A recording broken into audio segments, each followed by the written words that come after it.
Hello guys, അസ്സലാമു അലൈക്കും. എല്ലാവർക്കും പുതിയൊരു വീഡിയോയിലേക്ക് സ്വാഗതം.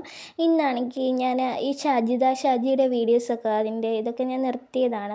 കാരണം ഇനി നമ്മൾ അതിനെപ്പറ്റി പറയുന്നത് എന്തിനാണെന്നൊന്നും എനിക്ക് മനസ്സിലായിട്ടില്ല. പിന്നെ കുറേ റിയാക്ഷനും കാര്യങ്ങളും ഒക്കെ നമ്മൾ കണ്ടുകൊണ്ടിരിക്കുന്നു. അപ്പോൾ ഞാൻ അതിൻ്റെ ആ ടോപ്പിക്ക് വിട്ടതാണ്. കാരണം അതിനി പറഞ്ഞിട്ട് കാര്യമില്ല. കാരണം എന്നും ഡെയിലി ഓരോരോ ടോപ്പിക്കുമായിട്ട് പിന്നെയും വിവാദത്തിലേക്കാണ് ഷാജിദ പൊയ്ക്കൊണ്ടിരിക്കുന്നത്. കാരണം പുള്ളിക്കാരിക്ക് ഇപ്പം പേടിയും കാര്യങ്ങളും ഒന്നുമില്ല. സോഷ്യൽ മീഡിയ എന്തും ആയിക്കോട്ടെ, അവരെന്തൊക്കെ പറഞ്ഞാലും തനിക്കത് ഏൽക്കൂല. ഇങ്ങനെയുള്ള ഒരു രീതിയിലാണ് ഷാജിദയും പൊയ്ക്കൊണ്ടിരിക്കുന്നത്. അപ്പം ഞാൻ എന്തിനാണ് ആ വ്യക്തിനെ പറ്റി നമ്മൾ പറയുന്നത്. കാരണം നമ്മൾ പറഞ്ഞിട്ടുള്ളത്, കാരണം അതും ഒരു പെൺകുട്ടി, ഒരു സ്ത്രീ എന്ന നിലയ്ക്ക് 5 മക്കളുടെ ഉമ്മയെന്ന നിലയ്ക്കും ഹസ്ബൻഡ് മരിച്ചു പോയതിൻ്റെ പേരിൽ നമ്മൾ വേറെയൊന്നും, കാരണം നമ്മുടെ ജീവിതമാകുമ്പോൾ പല പ്രശ്നങ്ങളും കാര്യങ്ങളും ഉണ്ടാവും.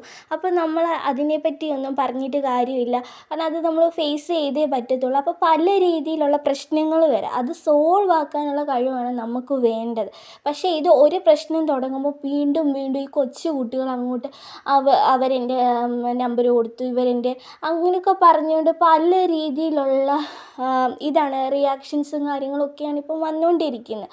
പക്ഷേ അത് അവരെയും കുറ്റം പറയാൻ പറ്റത്തില്ല. കാരണം ഷാജിദ അത് കാണിച്ചത് വളരെ മോശമാണ്. കാരണം ഒരു നമ്പർ പബ്ലിക്കായിട്ടൊക്കെ ഇടുക എന്ന് പറയുന്നത് വളരെയധികം തെറ്റാണ്.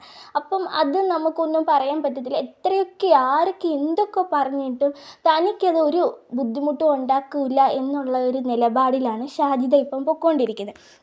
ഇപ്പം ലാസ്റ്റ് ആണെങ്കിൽ ഞാൻ ഇതുപോലൊരു കമൻറ്റ്, കാരണം അവരുടെ ഒരു ബന്ധു ഇങ്ങനൊരു കമൻറ്റ് ഇട്ടേക്കുന്നു. അപ്പോൾ ആ കമൻറ്റാണ് ഞാൻ മുമ്പേ കൊടുത്തിരിക്കുന്നത് കേട്ടോ. അപ്പോൾ അത് നിങ്ങൾ എല്ലാവരും ഒന്ന് ശ്രദ്ധിച്ച് നോക്കുക.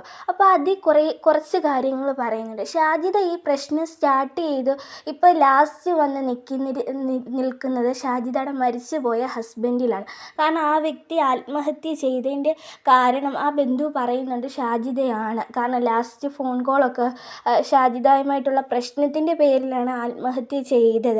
അപ്പോൾ ഇത് പല പ്രശ്നം, മരിച്ചുപോയതിൻ്റെ വ്യക്തിയുടെ പേരിലും പല കാര്യങ്ങളും ഇപ്പോൾ വരുന്നുണ്ട്. കാരണം ആ വ്യക്തി ആത്മഹത്യ ചെയ്തെങ്കിൽ ഇനി ഷാജിദ കൊന്നു എന്നൊക്കെയുള്ള രീതിയിലാണ് ഇനിയിപ്പോൾ പൊയ്ക്കൊണ്ടിരിക്കുന്നത്. കാരണം ആ വ്യക്തിയുടെ ഖബർ ഇങ്ങനെ തുറക്കണം അങ്ങനെയൊക്കെ പറഞ്ഞുകൊണ്ട് പല കമൻറ്റുകളും കാര്യങ്ങളും ഞാനിപ്പോൾ വായിച്ചുകൊണ്ടിരിക്കുക. ശരിക്കും ഇത് എന്തിനാണ് ഇങ്ങനെ പൊയ്ക്കൊണ്ടിരിക്കുന്നത്? കുറച്ച് വ്യൂസ് കിട്ടാൻ, കുറച്ച് റീച്ച് കിട്ടാൻ, എന്തിൻ്റെ പേരിലാണ് ഷാജിദ ഇങ്ങനെ ചെയ്യുന്നതെന്ന് അറിയത്തില്ല. കാരണം എല്ലാ പ്രശ്നങ്ങളും, ഇനി പ്രശ്നങ്ങൾ വരുന്നതും വരാത്തതും ഒക്കെ മറന്നിട്ട് പുതിയതായിട്ട് നല്ല വീഡിയോസൊക്കെ ചെയ്ത് അങ്ങനെ ആ കുട്ടിക്ക് ജീവിച്ചൂടെ? എന്തിനാ പലരെയും ബാക്കിയുള്ളവരെ ഇതിൻ്റെ പേരിൽ പ്രശ്നക്കാരിൽ